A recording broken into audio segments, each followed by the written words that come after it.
VOA This Morning.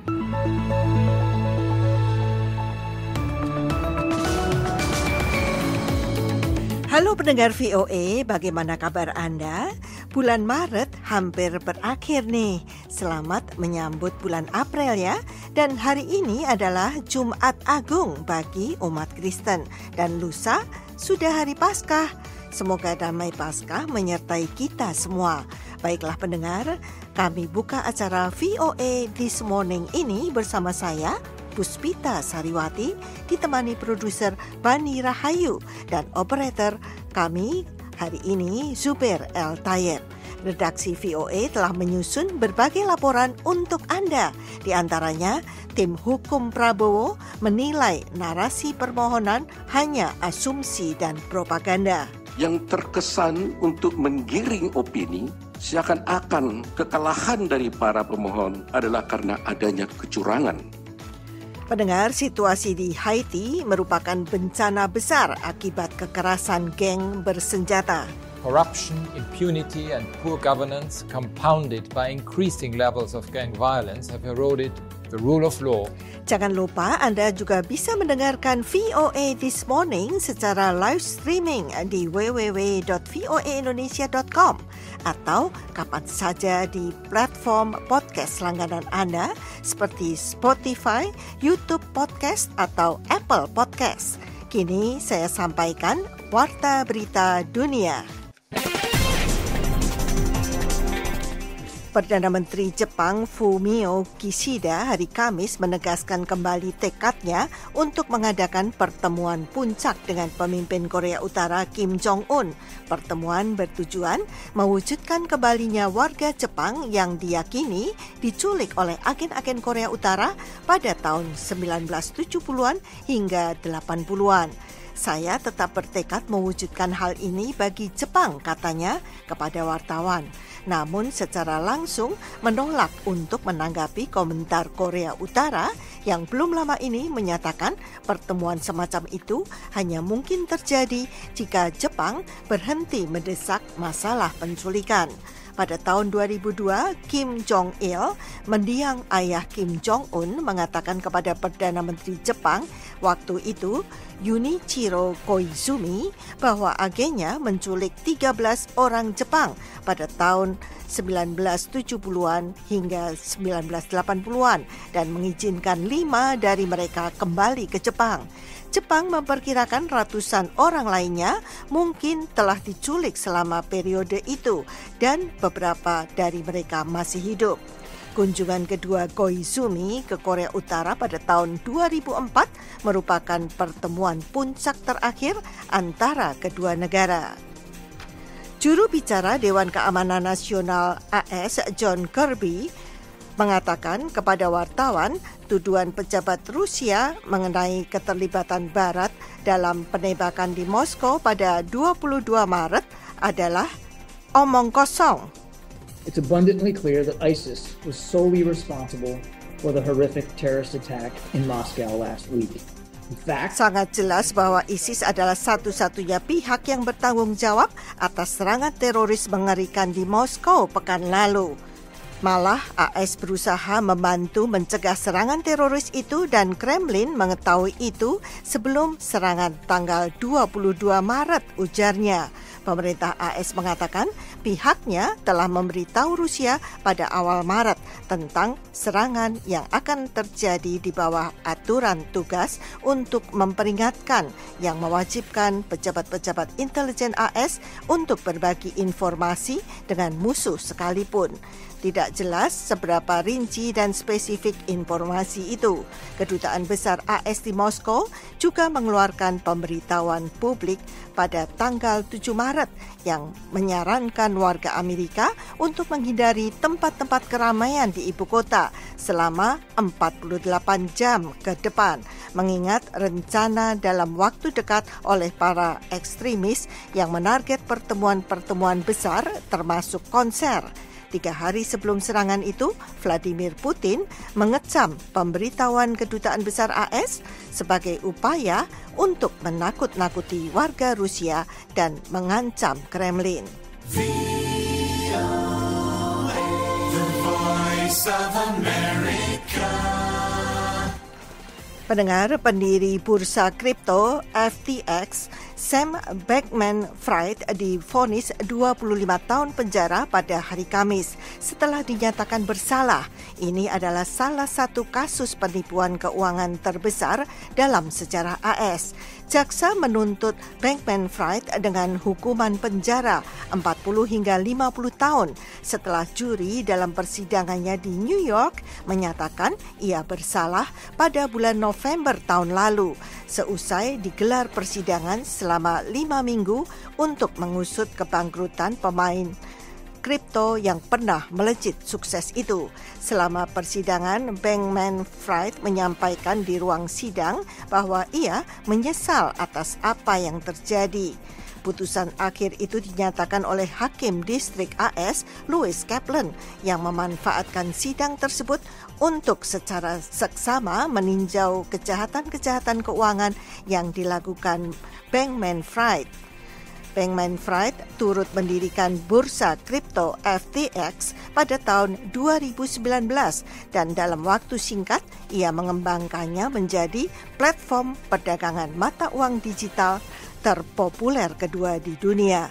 Namun runtuhnya FTX secepat kesuksesannya. Pada musim gugur 2022, bursa itu bangkrut. Pendengar, sekian berita dunia, saya Puspita Sariwati.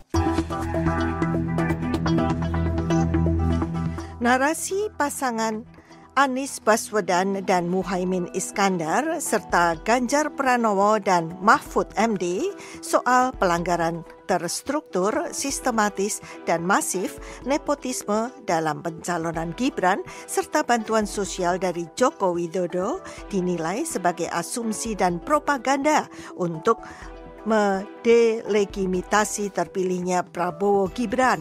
Hal itu disampaikan tim kuasa hukum Prabowo Gibran dalam sidang lanjutan di Mahkamah Konstitusi hari Kamis.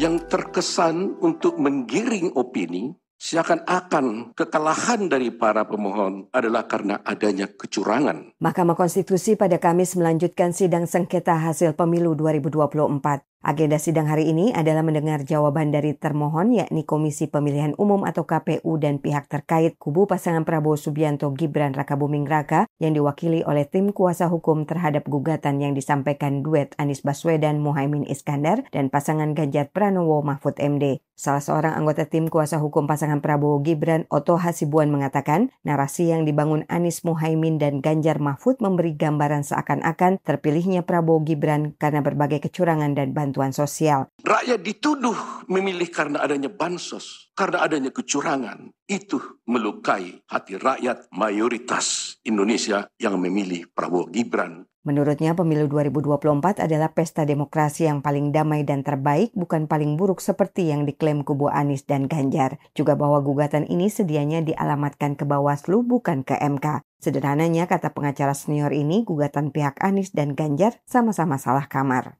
Anggota tim kuasa hukum Prabowo Gibran lainnya Yusril Iza Mahendra mengatakan terkait permohonan diskualifikasi kliennya Prabowo Gibran yang diajukan tim Anies dan tim Ganjar, Yusril menilai hal tersebut sebuah keanehan karena baru disampaikan saat pemilu sudah selesai. Seharusnya jika ada keberatan, persoalan itu dibawa ke Bawaslu sebelum tahapan Pilpres dimulai. Sementara itu, anggota tim kuasa hukum Komisi Pemilihan Umum atau KPU, Hifzil Ali, mengatakan tuduhan kecurangan yang disampaikan pihak Anies dan Ganjar tidak berdasarkan data faktual dan cenderung manipulatif. KPU juga membantah terjadinya kecurangan dalam sistem rekapitulasi atau Sirekap. Dalam proses yang terbuka ini, masyarakat dapat melakukan cek dan memberikan koreksi terhadap data yang ditulis oleh KPPS pada formulir C hasil. Melihat pertimbangan-pertimbangan ini, KPU memohon kepada MK untuk tidak menerima permohonan pihak Anies Muhaimin dan Ganjar Mahfud. Secara terpisah, lebih dari 300 guru besar, akademisi, dan berbagai elemen masyarakat sipil lainnya yang tergabung dalam aliansi akademisi dan masyarakat sipil mengajukan amicus curiae atau pandangan sebagai sahabat pengadilan kepada MK. Mereka meminta agar badan hukum ini tidak ragu mendiskualifikasi Prabowo Gibran. Sidang akan dilanjutkan kembali pada 1 April mendatang. Dari Jakarta, Fatia Wardah melaporkan untuk VOA Washington.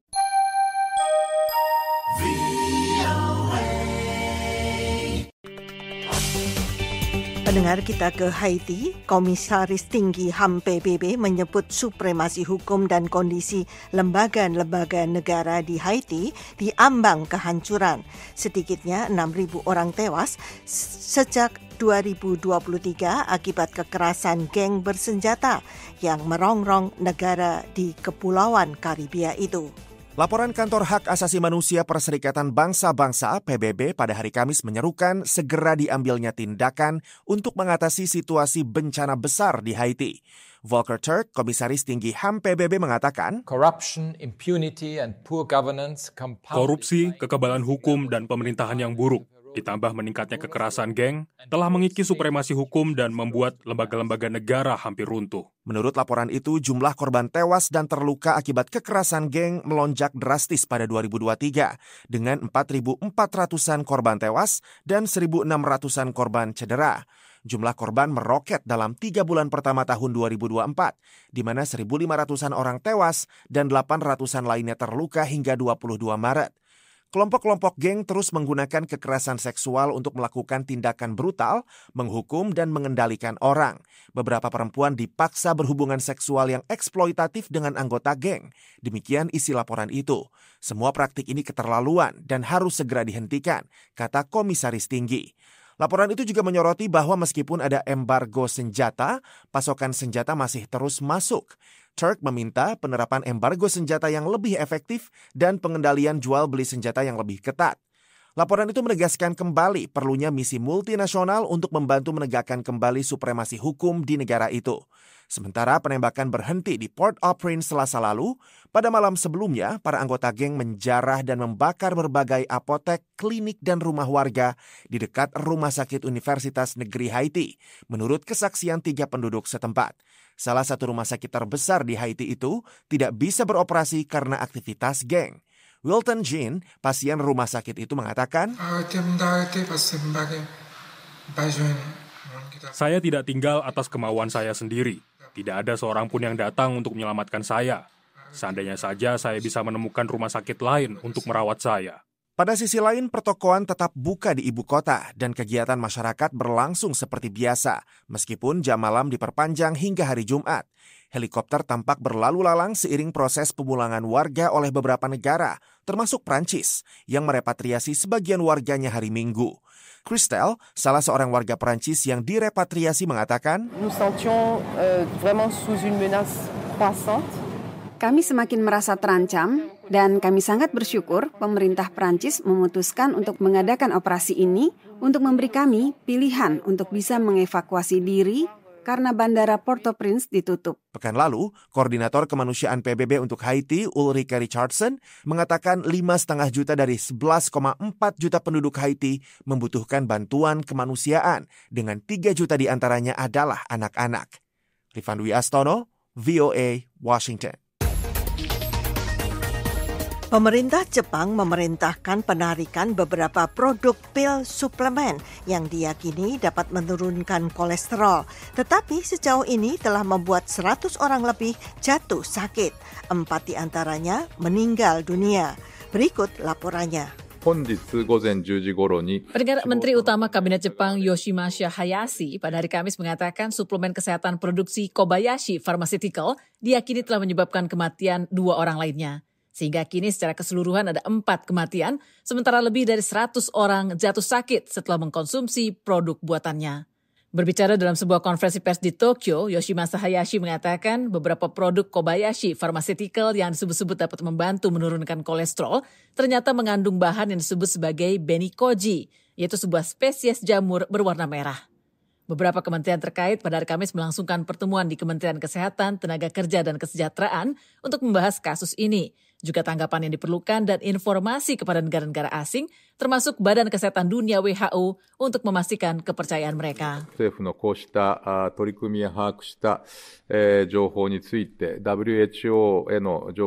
Kami memberikan informasi tentang inisiatif yang telah diambil oleh pemerintah dan apa yang kami dapatkan dari langkah-langkah itu kepada WHO dan sejumlah negara asing lewat saluran pertukaran informasi bencana. Kami akan terus menyampaikan informasi ini secara tepat waktu dan tepat sasaran guna memastikan kepercayaan pada produk-produk makanan Jepang. Menurut kementerian itu, Kobayashi Pharmaceutical mengatakan setidaknya 106 orang telah dirawat di rumah sakit karena mengkonsumsi suplemen tersebut. Sementara sekitar 3.000 orang menyampaikan pertanyaan melalui layanan telepon saluran bantuan atau helpline. Produk Kobayashi yang berbasis di Osaka pada hari Rabu telah diperintahkan untuk ditarik dari rak-rak toko setelah kasus kematian pertama karena penyakit ginjal yang fatal. Menurut laporan media lokal, pemerintah kota berencana untuk mengeluarkan perintah pemusnahan setelah proses penarikan selesai. Situasi ini menimbulkan kegemparan di kalangan konsumen karena inilah pertama kali sebuah perusahaan di Jepang menarik kembali sejumlah besar produk dengan label fungsional karena kemungkinan risiko kesehatan. Beberapa warga Tokyo menyampaikan kekhawatiran mereka. Saya tidak mengonsumsi produk-produk Kobayashi Pharmaceutical, tetapi saya minum suplemen kesehatan lain dan saya jadi sangat khawatir apakah akan ada masalah juga dengan produk-produk ini. Bagaimana insiden ini dapat terjadi dan langkah-langkah apa yang telah diambil? Pertemuan beberapa kementerian pada hari Rabu menyimpulkan bahwa produk yang beracun itu tampaknya berasal dari kelompok produksi setelah September 2023. Kobayashi mengumumkan bahwa presiden perusahaan itu, Akihiro Kobayashi, akan menghadiri konferensi pers di Osaka Jumat siang tentang produk suplemen yang diduga mengganggu kesehatan konsumennya.